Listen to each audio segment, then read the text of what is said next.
Selamat pagi pemirsa. Permasalahan serapan anggaran pendapatan dan belanja daerah yang rendah terus berulang dari tahun ke tahun. Tiap tahun pula di hadapan publik, pemerintah pusat, mulai dari Presiden, Menteri Dalam Negeri hingga Menteri Keuangan, menyindir dan menegur para kepala daerah dengan kas APBD yang mangkrak.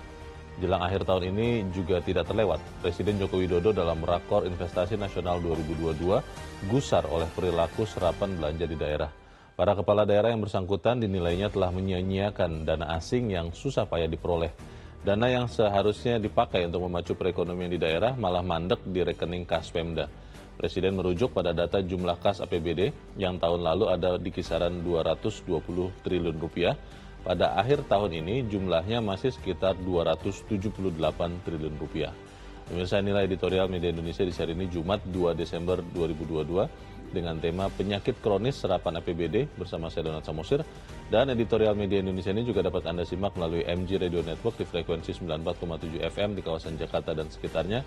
Para pendengar dan Anda semua bisa ikut menyatakan pendapat Anda dengan menelepon nomor telepon 021 583 9900. Dan pemirsa, pagi ini telah hadir bersama saya anggota Dewan Redaksi Media Group Eko Ramawanto. Mas Eko, selamat pagi. Selamat pagi, Leo. Sehat-sehat, Mas? Alhamdulillah.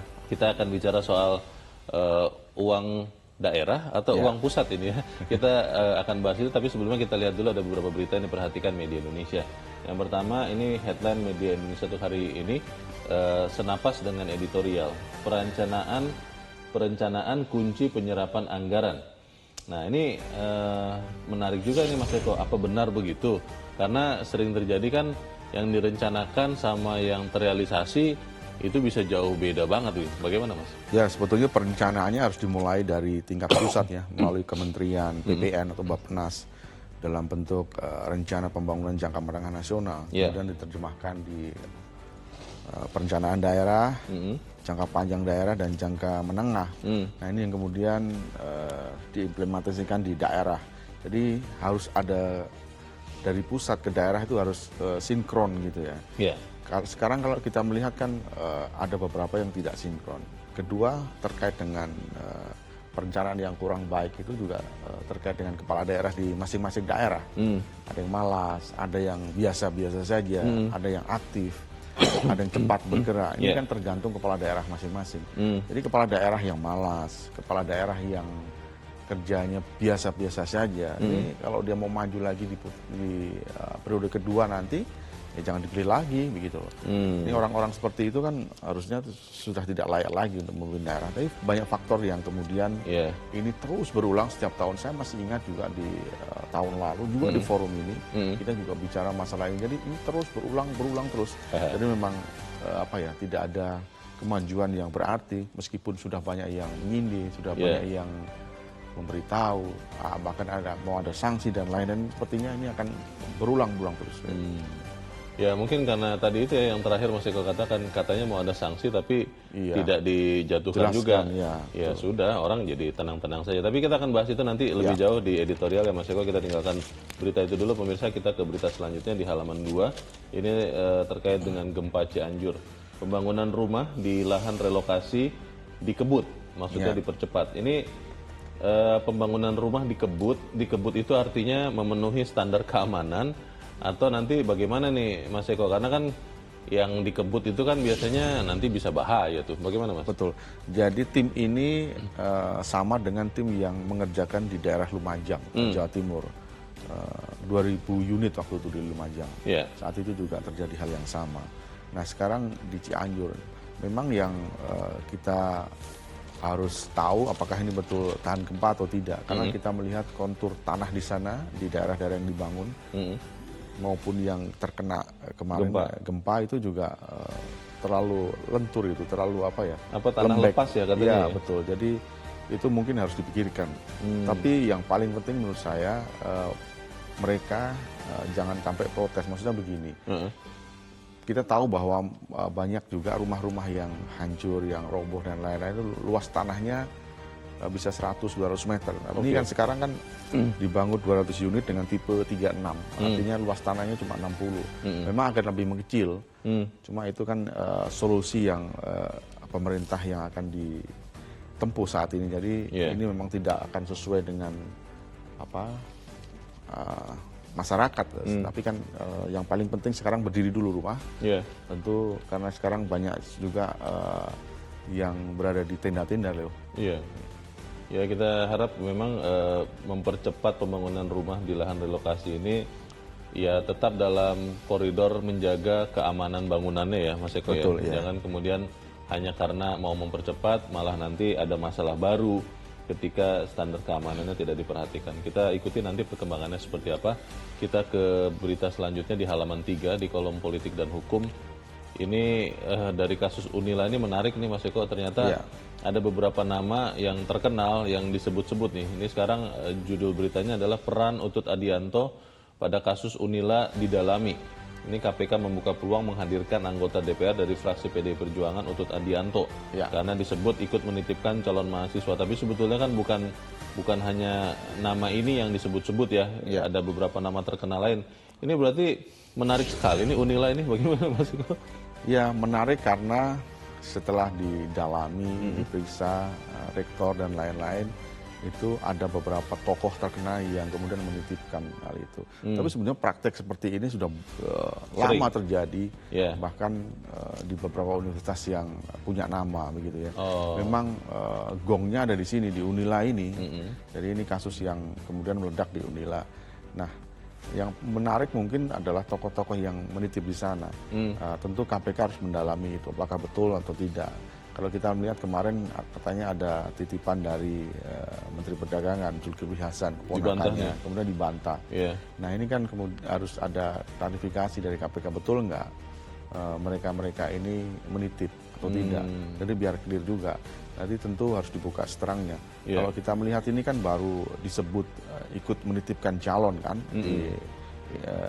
di kampus ini. Jadi tentu KPK bisa meminta keterangan itu sebagai jaksa juga mungkin bisa memanggilnya untuk dikonfirmasi apakah betul. Tentu kalau betul ya tentu akan konsekuensinya juga pasti akan lebih lanjut gitu. Ya ini menarik karena jangan sampai kemudian kasus ini terlupakan ya Mas Eko ya. Dan kalau memang ada yang menitip, ada yang menyuap, intinya kan karena suap menyuap ini ya. Betul ya. Yang tidak layak masuk tapi kemudian masuk karena ada sejumlah uang yang diduga diberikan kepada oknum rektor ini. Ya ini harusnya menjadi titik tolak untuk kemudian membersihkan kalau memang ada. Dan ini sudah sering ada desas-desus di universitas-universitas lain supaya kemudian ini tidak menjadi penyakit yang kronis. Penyakit kronis itu nanti dibahas di editorial. Kita masuk ke editorial Mas Eko. Penyakit kronis serapan APBD ini kan kalau saya baca beberapa alasan pemerintah daerah mengatakan kenapa sampai masuk ke bulan Desember uang itu masih belum terpakai maksimal, uang anggaran? Karena katanya penyelesaian pembayaran, ada beberapa proyek yang dikerjakan, itu dikerjakannya pembayarannya ya, itu di bulan Desember. Sehingga kemudian dari November ke Desember seakan-akan kesannya buru-buru menghabiskan anggaran, padahal itu hanya proses administrasi. Nah kalau alasannya begitu bagaimana nih Mas Eko? Memang alasannya beberapa hal yang termasuk Leo sampaikan itu. Ada juga alasan yang kemudian pertama dulu ada penanganan COVID, jadi uangnya dipakai itu dulu, sekarang kan tidak. Kemudian alasan kedua yang kontrak tadi, kalau kontraknya selesainya di bulan November, Desember, tentu dibayar di akhir. Mereka tidak bisa membayar di tengah atau di awal begitu, tentu akan diproses hukum itu kalau kena. Kalau bayar duluan sebelum pekerjaan selesai? Sebelum proyek selesai. Jadi tentu itu akan menjadi kendala. Saya kira yang ketiga adalah soal lelang ya. Lelangnya kalau mungkin terlambat, jadi pengerjaannya juga pasti akan terlambat. Yang keempat menurut saya adalah kepala daerah. Kalau dia punya inovasi, saya kira dia punya gagasan-gagasan yang mungkin bisa disiasati. Bagaimana caranya agar serapan di daerah itu bisa tinggi di kuartal terakhir. Kalau kita melihat kan hanya kurang lebih 6 ya, yang 6 daerah yang di bawah 65% lah. Kita sebut saja Sulawesi Tengah, Kaltim, Papua Barat, Bangka Belitung, Jambi, Papua. Setidaknya itu yang punya serapan yang tidak bagus, paling rendah. Tapi ada beberapa daerah provinsi yang serapannya tinggi. Nah tentu itu menurut saya pemerintah daerah atau kepala daerah di masing-masing provinsi itu bekerja dalam arti ini, bukan hanya duduk-duduk saja, ya kan, tapi juga memikirkan daerahnya. Jadi kalau kita melihat ada perputaran daerah itu uangnya kan bagus itu untuk perekonomian di sana. Tapi kalau memang diendapkan, kemudian hanya menikmati bunga, ya nggak usah jadi kepala daerah. Saya juga mau kalau begitu. Untuk beberapa tahun yang lalu memang sering sempat terdengar juga alasannya, Mas Eko, kenapa kemudian banyak dana yang mengendap di rekening kas Pemda, karena ada kekhawatiran di KPK-kan. Waktu itu saya ingat tuh sekian tahun yang lalu, karena prosedurnya mungkin bisa jadi salah, akhirnya dianggap melakukan korupsi. Nah, ketidakjelasan ini kan harus diselesaikan ya, dan kita akan bahas itu, Mas Eko. Dan pemirsa, inilah editorial Media Indonesia untuk hari ini, Jumat 2 Desember 2022, penyakit kronis serapan APBD.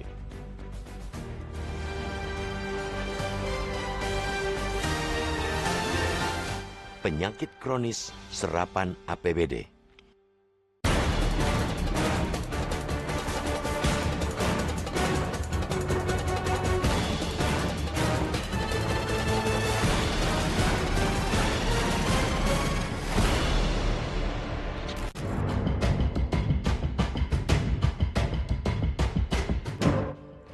Permasalahan serapan anggaran pendapatan dan belanja daerah atau APBD yang rendah terus berulang dari tahun ke tahun. Tiap tahun pula di hadapan publik, pemerintah pusat mulai dari Presiden, Menteri Dalam Negeri hingga Menteri Keuangan menyindir dan menegur para kepala daerah dengan kas APBD mangkrak. Jelang akhir tahun ini juga tidak terlewat. Presiden Jokowi dalam Rakor Investasi Nasional 2022, Rabu 30 November lalu, gusar oleh perilaku serapan belanja di daerah. Para kepala daerah yang bersangkutan dinilainya telah menyia-nyiakan dana asing yang susah payah didapatkan. Dana yang mestinya dipakai untuk memacu perekonomian di daerah malah mandek di rekening kas Pemda. Presiden merujuk pada data jumlah kas APBD yang tahun lalu pada kisaran 220 triliun rupiah. Pada akhir tahun ini jumlahnya masih sekitar 278 triliun. Tahun ini hingga November, realisasi serapan APBD terendah tingkat provinsi dibukukan Sulawesi Tengah dengan realisasi baru mencapai 44%. Berikutnya Kalimantan Timur 49%, Papua Barat 53%, Bangka Belitung 54%, Jambi 60%, dan Papua 64%. Dari pernyataannya, Mendagri Tito Karnavian tampak sudah tidak tahu lagi harus berbuat apa dan tidak mengerti apa yang menjadi kendala Pemda. Pasalnya tidak ada persoalan di sisi pendapatan. Tito mencontohkan Sulawesi Tengah telah mencatatkan pendapatan yang mencapai 81% dari target. Akan tetapi, serapan belanjanya bahkan belum sampai separuh. Mendagri lantas menyebut ketidakbecusan kepala daerah yang bersangkutan sebagai biang keladinya. Dalam identifikasi oleh Kemenkyu dan Kemendagri pada tahun lalu, ada 4 faktor penyebab rendahnya APBD. Pertama, kapasitas SDM yang belum memadai untuk mempercepat proses lelang, pencatatan administratif, dan pengelolaan keuangan. Kedua, kebiasaan menunda penagihan kontrak penyediaan barang dan jasa. Ketiga, jajaran Pemda menunggu arahan kepala daerah yang baru terpilih karena pengalokasian belanja disesuaikan dengan janji di pilkada. Faktor keempat, syarat persetujuan legislatif membuat Pemda enggan melakukan perbaikan APBD. Dari keempat faktor, setidaknya ada 3 yang dipengaruhi kepemimpinan kepala daerah.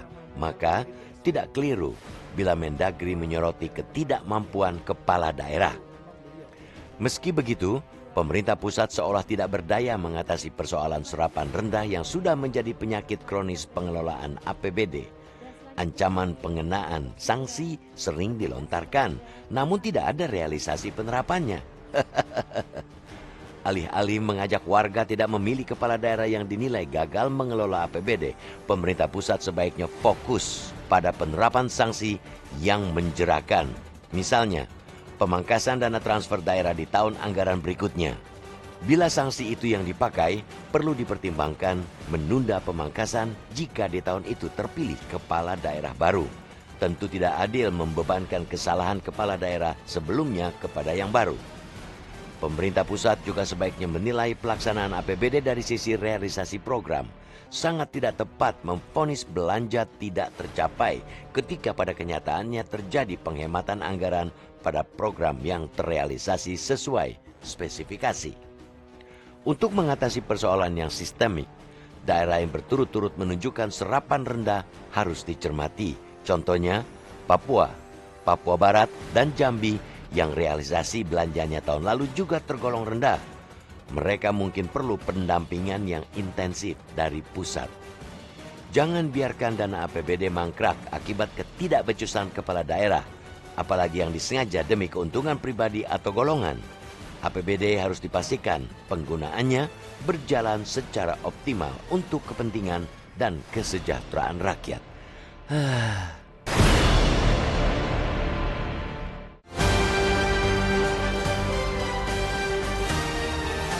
Anda bisa menyatakan pendapat Anda terkait dengan editorial pagi ini di bagian berikut pemirsa selepas jeda. Untuk saat ini tetaplah bersama kami.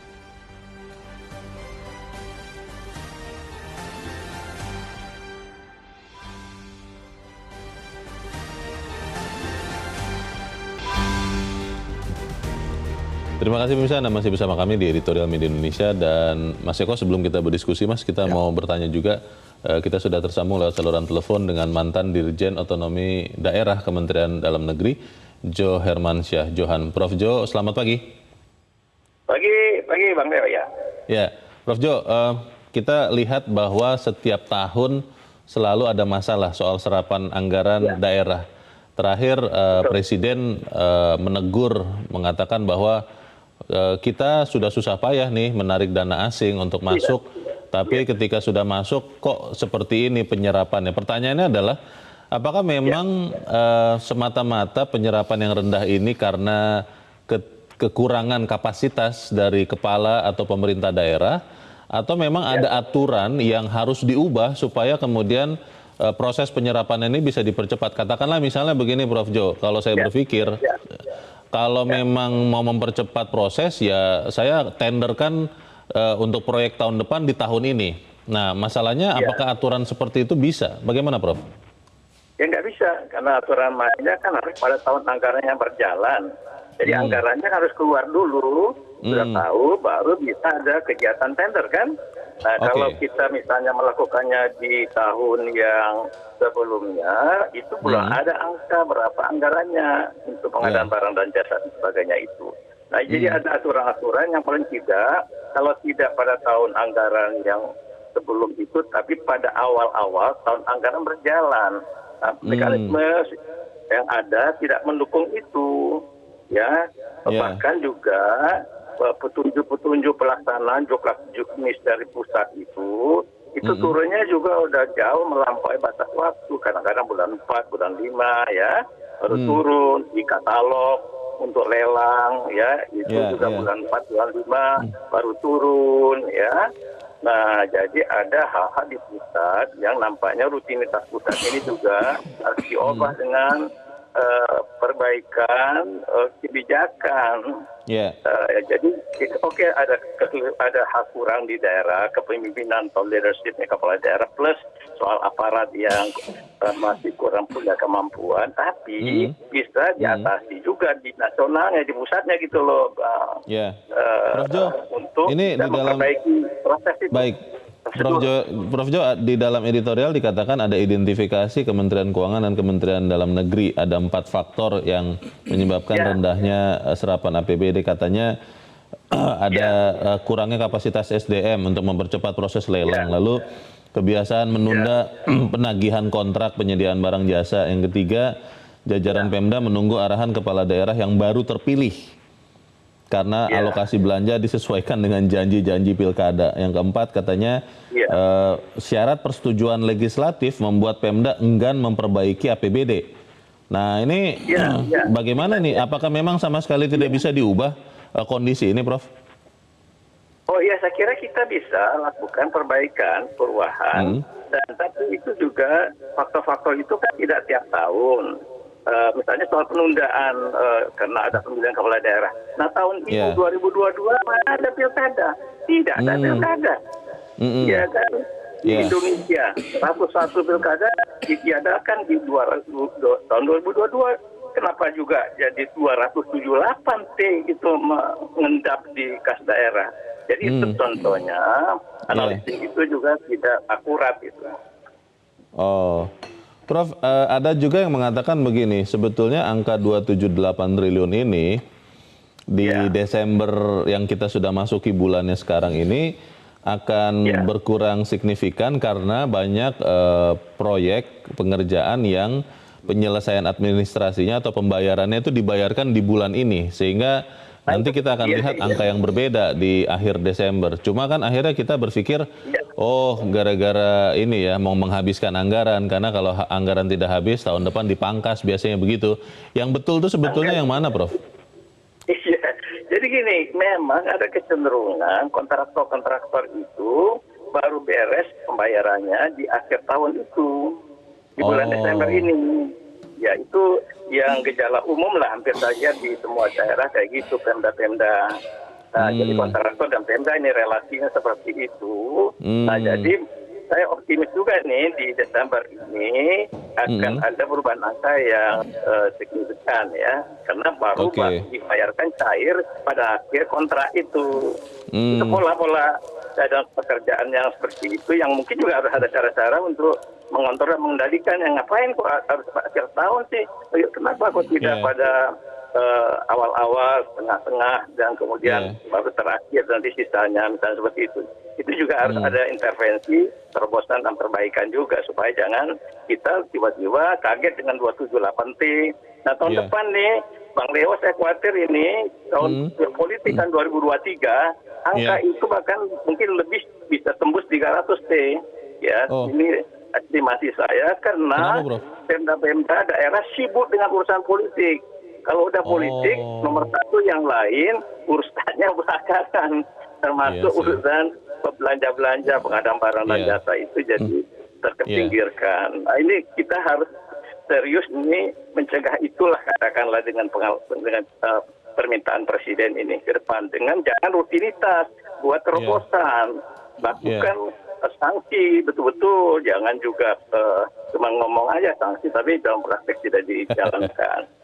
Prof Jo, kalau kemudian inisiatif untuk mengefektifkan anggaran daerah dilakukan oleh pemerintah pusat, misalnya pemerintah pusat melihat nih daerah-daerah tertentu ini selalu under ya, penyerapannya ini selalu kurang, lalu di anggaran tahun depan ya sudah memang dikurangin saja, dipas-paskan dengan yang biasanya selama ini bisa diserap oleh daerah itu boleh bisa dilakukan menurut aturan atau tidak, Prof?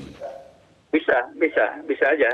Jadi itu kebijakan asal dibuat di aturan lain bahwa ada konsep insentif dan disinsentif ya. Bagi daerah yang bagus penyerapannya, beri insentif dia, DID misalnya, ya kan diberi dana insentif. Kalau yang tidak, diberi hukuman penalti insentif. Ada pengurangan anggaran sesuai dengan kemampuan dan dasar, sehingga itu mendidik juga kepala daerah dan dia juga dibentur oleh rakyatnya. Bagaimana Anda memimpin kami, kok turun pelayanan publik, seperti itu. Itu bagus, tapi dimuat di dalam aturan kebijakan. Baik. Jadi intinya adalah harus ada terobosan atau pembuatan aturan atau skema baru ya, supaya kemudian penyakit kronis ini bisa sembuh ya, Prof ya? Betul, kalau enggak akan ketemu lagi setiap tahun. Oke, baik. Kita harapkan supaya penyakit kronis ini bisa sembuh, katakanlah berubah menjadi penyakit akut begitu ya. Terima kasih Pakar Otonomi Daerah Profesor Jo Hermansyah Johan. Sehat-sehat Prof, selamat pagi. Ya, pertanyaannya itu Mas Eko, apakah memang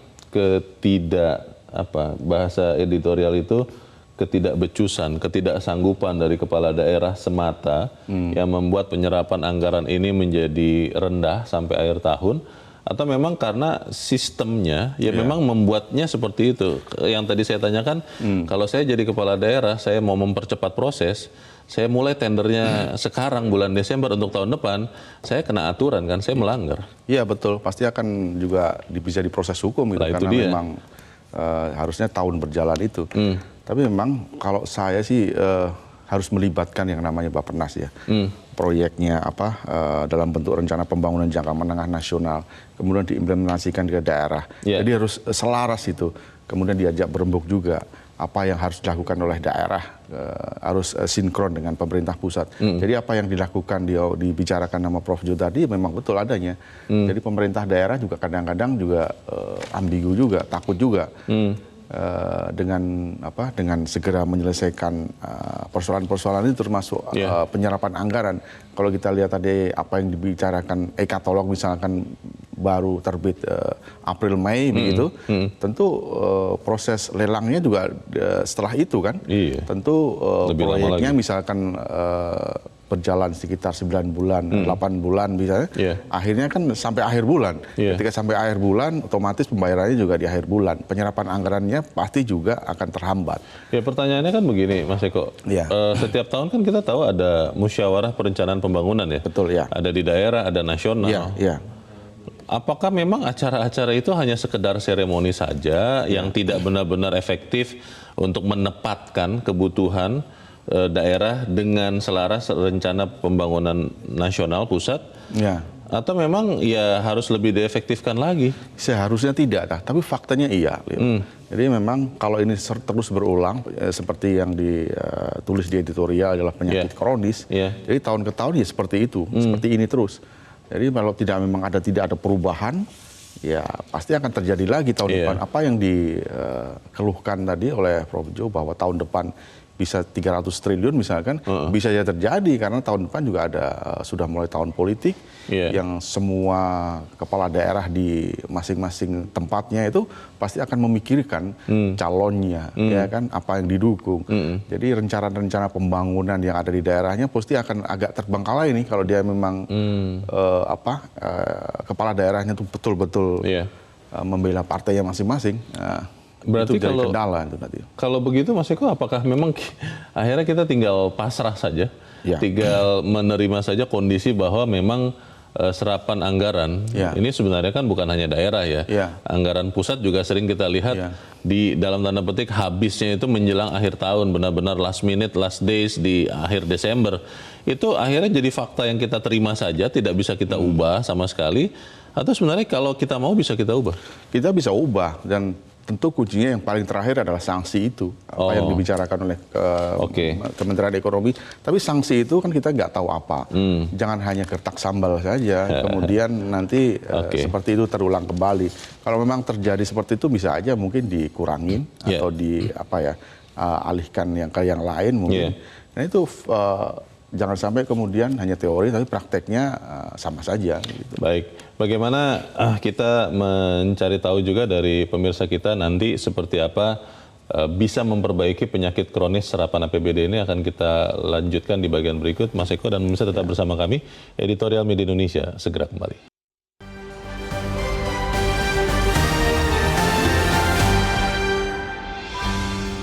Media Indonesia mengajak Anda untuk mengakses fitur premium e-paper.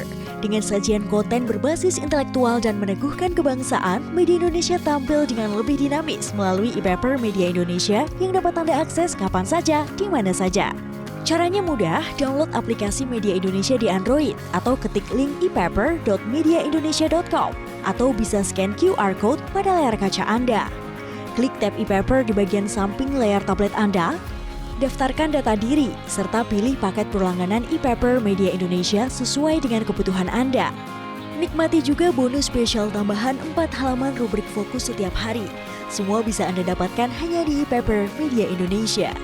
Untuk informasi lebih lanjut, hubungi customer service di nomor 0811 1201 2018 atau kunjungi media sosial @mediaindonesia. Media Indonesia, referensi bangsa.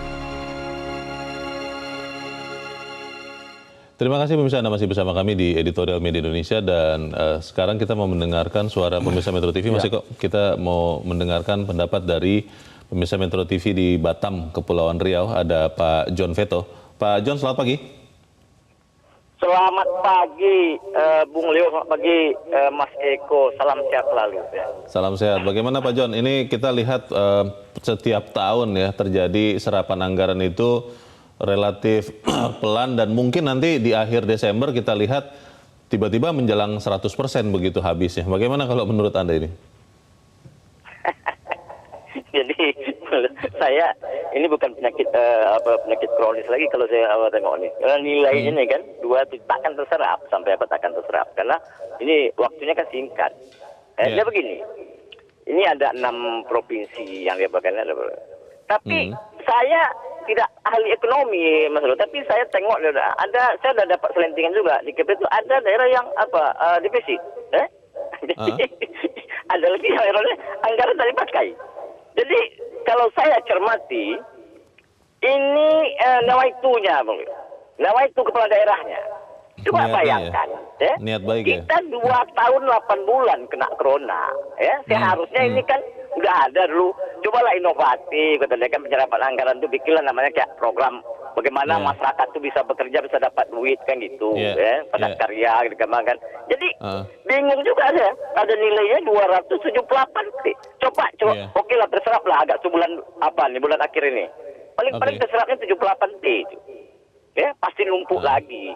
Jadi Bung Leo, ini memang nawaitunya tadi, tidak ada nawaitu kepala daerahnya yang kepada kemaslahatan warga dia, kemajuan daerahnya. Ini bukan uang sedikit. Kalau seandainya ada takut dengan KPK, itu KPK kan terbuka kok. Konsultasi lah sama dia, kalau perlu masukkan KPK jadi penitia. Apa dia susahnya? Ya, tak pendampingan ada kejaksaan di daerah ada. Apa pula susahnya asal nawaitunya itu. Jadi ini memang bukan apa lagi. Ini diamputasi itu depan ini. Lebih parah lagi serasa ini. Baik. Terima kasih itu aja Terima kasih. Terima kasih Pak John Veto di Batam, Kepulauan Riau untuk pendapat Anda Pak. Selamat pagi. Di belakang Pak John ada Pak Yunus Luat di Tanjung Selor, Kalimantan Utara. Pak Yunus, selamat pagi. Selamat pagi, salam sejahtera untuk seluruh warga NKRI tercinta. Salam sejahtera. Untuk penyakit kronis serapan APBD, semoga tahun-tahun ke depan jangan sampai sering-sering terulang lah. Sayang, khususnya dana-dana yang sudah susah payah didapat dari dana asing. Tidak terpakai, tidak tergunakan. Mari gunakanlah anggaran itu untuk kemaslahatan segenap lapisan warga masyarakat NKRI tercinta. Jangan disia-siakan.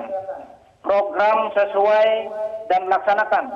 Jangan buat program yang muluk-muluk tapi tidak bisa dilaksanakan. Padahal ada banyak tempat-tempat sasaran, titik sasaran utama yang perlu menggunakan dana. Khusus mohon izin, kalau saya bicara dari Kalimantan Utara, kami sebenarnya provinsi yang terbaru.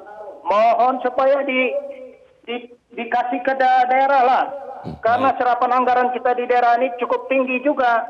Dan mungkin dana yang kurang. Karena luasnya sampai ke perbatasan. Oleh sebab itu mohon anggaran yang besar yang tidak digunakan oleh provinsi lain. Mohon maaf ini. Supaya digeserlah itu ke tahun depan ke Provinsi Kalimantan Utara.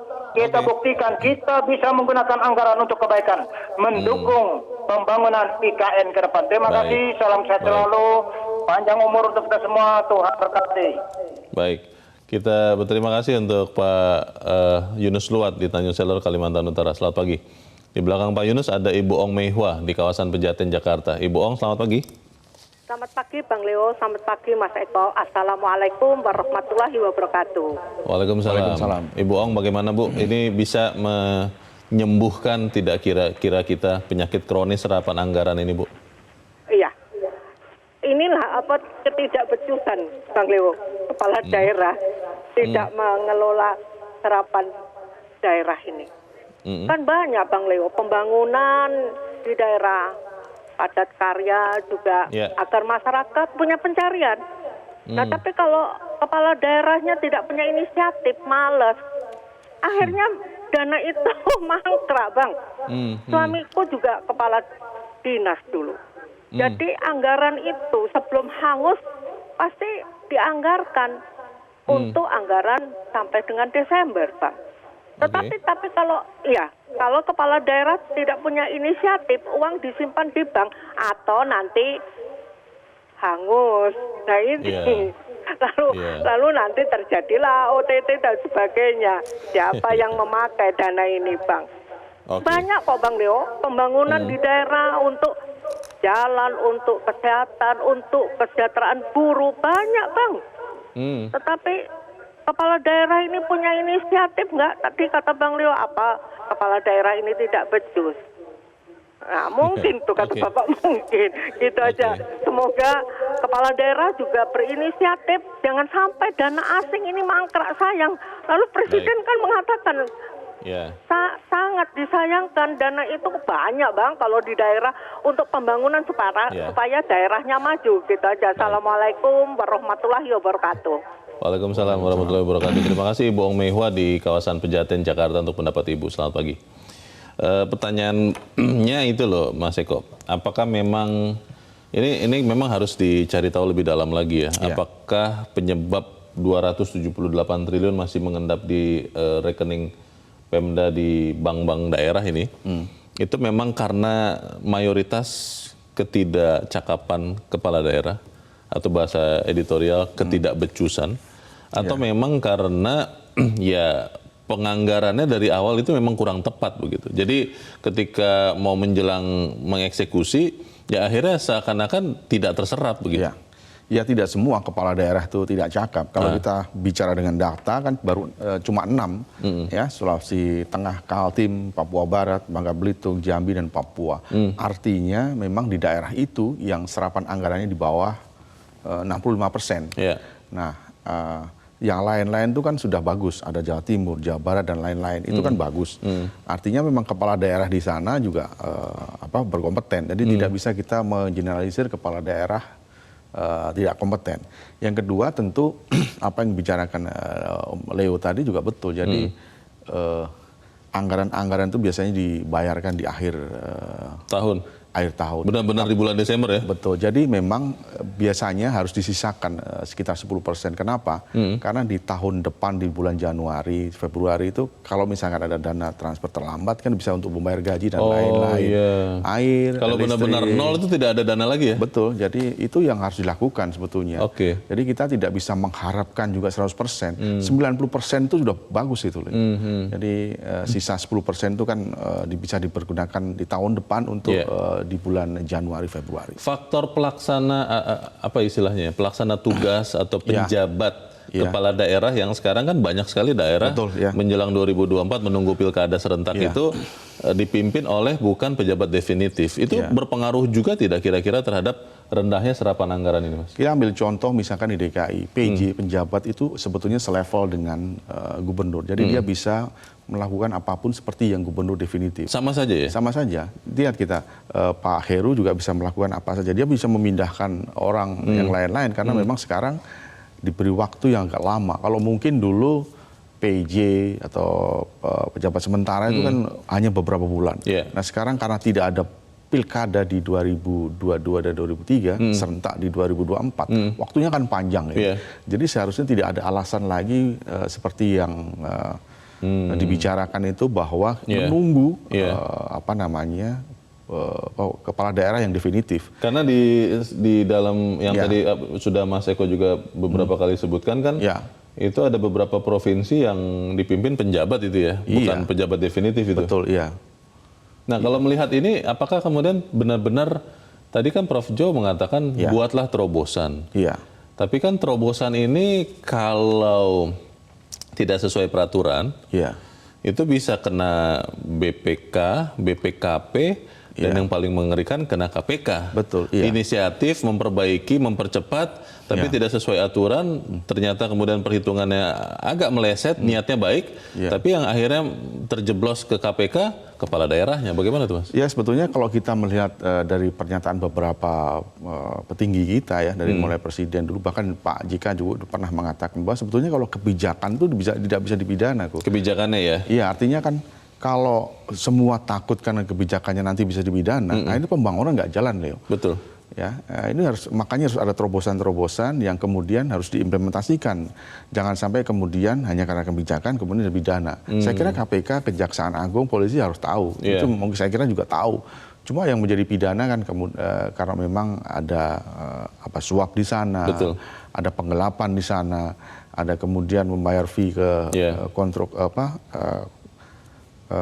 yang melaksanakan proyek itu kontraktornya itu melebihi yang sesuai, itu aja sebetulnya. Tapi kalau kebijakan saya kira semua orang sepakat bahwa itu nggak bisa dipidana seharusnya begitu. Kalau melihat kondisi sekarang ini kan artinya ya memang mungkin Presiden pun apakah terlalu dini ya berbicara di awal Desember? Ya. Karena kan nanti ada waktu sekitar 30 hari lagi untuk memberikan hasil yang berbeda. Ya. Dipercaya bahwa angka ini akan berkurang banyak di bulan Desember yang menganggur di KAS ini.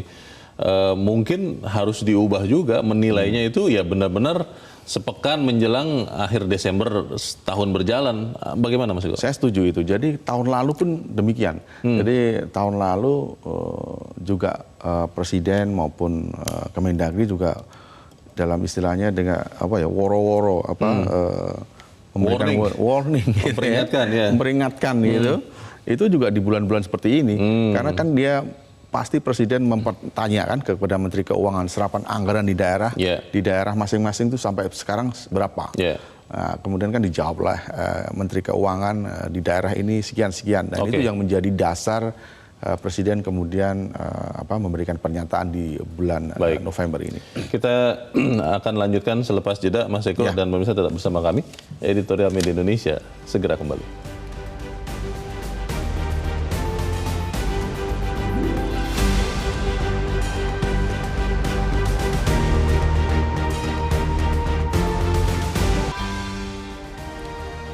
Terima kasih pemirsa, Anda masih bersama kami. Kita di bagian akhir diskusi kita pagi ini, Mas Eko. Kalau saya ingat Presiden Joko Widodo sendiri suka mengatakan begini, jangan membenarkan kebiasaan, tapi harus membiasakan yang benar. Nah, kalau memang kebiasaan tiap tahun adalah serapan anggaran daerah dan juga pusat sebetulnya itu mepet-mepet akhir tahun, benar-benar hari-hari terakhir. Apakah itu benar-benar akhirnya harus kita terima sebagai sesuatu kebenaran, atau kita memang harus membiasakan sesuatu yang benar yang lain, yang baru? Ya, kalau benar itu pasti benar. Tapi kalau salah, ya harus kita koreksi. Artinya begini, kita tahu bahwa serapan anggaran di daerah tidak semuanya sama. Tapi juga tidak bisa kita mengeneralisir bahwa semua yang di bawah 65% itu salah. Kan pasti punya kendala masing-masing di daerah itu. Kalau kita melihat ada Papua Barat, ada Papua, ini kan tentu tidak bisa disamakan dengan daerah-daerah di Pulau Jawa. Kondisinya beda ya? Kondisinya beda. Jadi penyebabnya itu kan pasti berbeda-beda. Jadi harus klarifikasi atau kalkulasi sendiri-sendiri. Tidak mungkin Anda bisa menyamakan Jawa Timur, Jawa Barat dengan Papua maupun Papua Barat.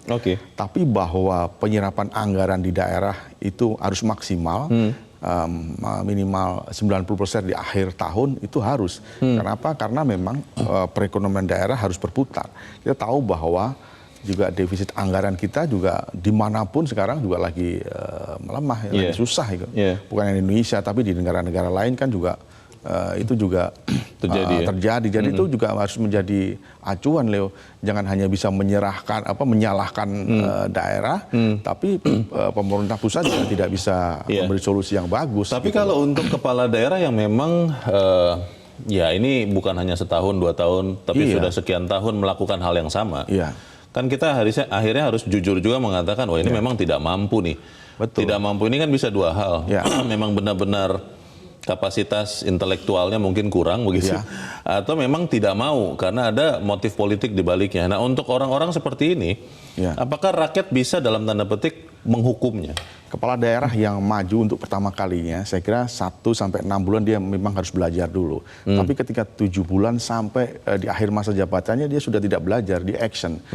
Nah, kemudian ketika kepala daerah yang ingin maju di yang periode kedua, saya kira pemilih di daerah itu juga harus tahu bahwa ini loh kepala daerah yang saya pilih di periode pertama tadi, ini nggak bisa bekerja dengan maksimal. Ya jangan dipilih lagi.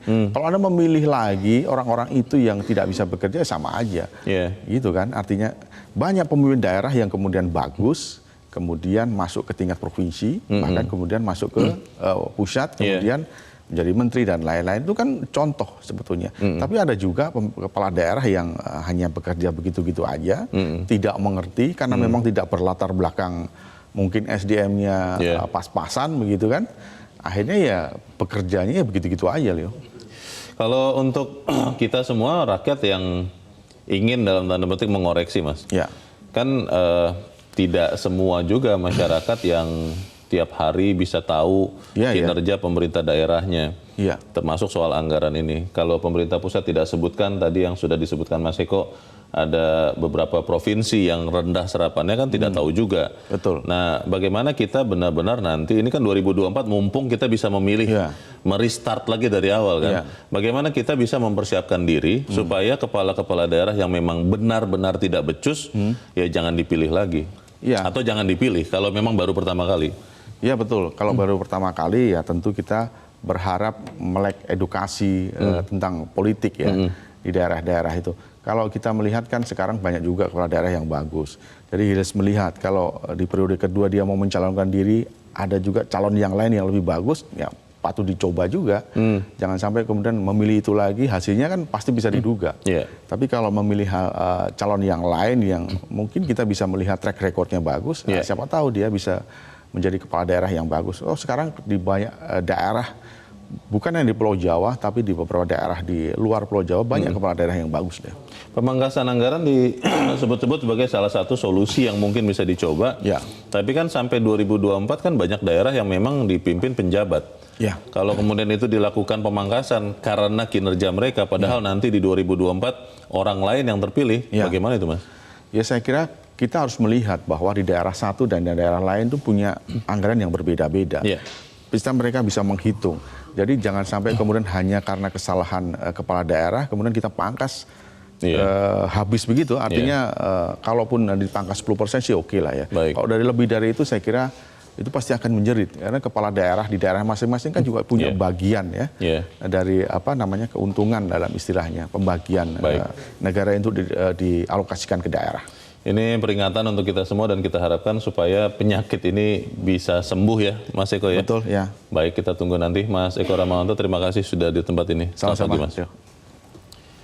Pemirsa, pemerintah pusat sebaiknya menilai pelaksanaan APBD dari sisi realisasi program. Sangat tidak tepat kalau memvonis belanja tidak tercapai ketika pada kenyataannya justru yang terjadi adalah penghematan anggaran pada program yang terrealisasi sesuai spesifikasi.